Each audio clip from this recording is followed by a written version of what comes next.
menonton, jangan lupa like, subscribe, dan tekan tombol lonceng. Selamat menyaksikan. Presiden RI Joko Widodo tiba di Gedung Putih, Washington DC, Amerika Serikat, sekira pukul 16:20 waktu setempat, atau Selasa 14 November 2023 pukul 4:20 waktu Indonesia bagian Barat.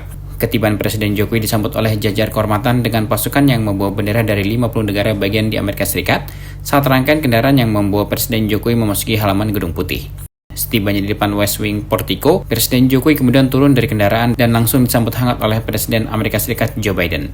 Setelahnya, kedua pemimpin negara kemudian berjalan menuju Oval Office yang merupakan ruang kerja Presiden Biden di Gedung Putih. Di sana kedua pemimpin melakukan pertemuan terbatas. Usai melaksanakan pertemuan terbatas, kedua presiden kemudian menggelar pertemuan bilateral yang turut diikuti oleh delegasi dari masing-masing negara. Presiden RI Joko Widodo melakukan pertemuan dengan Presiden Amerika Serikat Joe Biden di Gedung Putih, Washington DC, Amerika Serikat.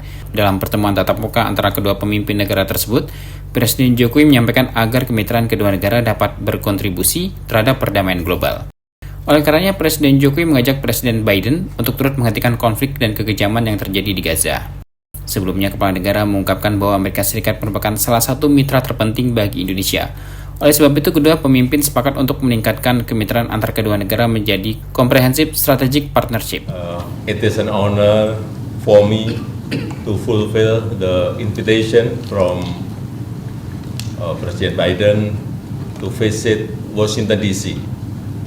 The U.S. is one of the most important partners for Indonesia, and we agreed to elevate our partnership into comprehensive strategic partnership. But most importantly, we have to give a real meaning to it. For Indonesia, economic cooperation is priority, including on supply chains issues. Indonesia also wishes our partnership contribute to regional and global peace and prosperity. So Indonesia appeal to the U.S. to do more to stop the atrocities in Gaza. Ceasefire is a must for the sake of humanity. Once again, thank you for your invitation, Presiden Biden. Thank you. Dalam kesempatan tersebut, Presiden Biden menyampaikan bahwa kerjasama antara Indonesia dan Amerika Serikat yang meningkat menjadi kemitraan strategis yang komprehensif, menandakan era baru kerjasama antara kedua negara dalam berbagai bidang.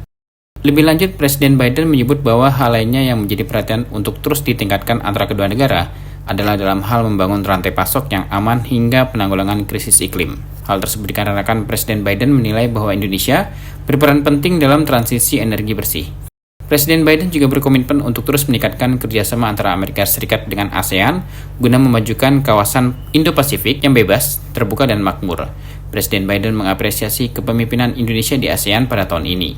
Turut mendampingi Presiden Jokowi dalam kunjungannya ke Gedung Putih yakni Menteri Koordinator Bidang Perekonomian Airlangga Hartarto, Menteri Koordinator Bidang Kemaritiman dan Investasi ad interim Erick Thohir, Menteri Luar Negeri Retno Marsudi, Menteri Pendidikan, Kebudayaan Riset dan Teknologi Nadiem Makarim, Menteri Kesehatan Budi Gunadi Sadikin, Menteri Perdagangan Zulkifli Hasan, Menteri Energi dan Sumber Daya Mineral Arifin Tasrif, dan Duta Besar RI untuk Amerika Serikat Rosan Ruslani.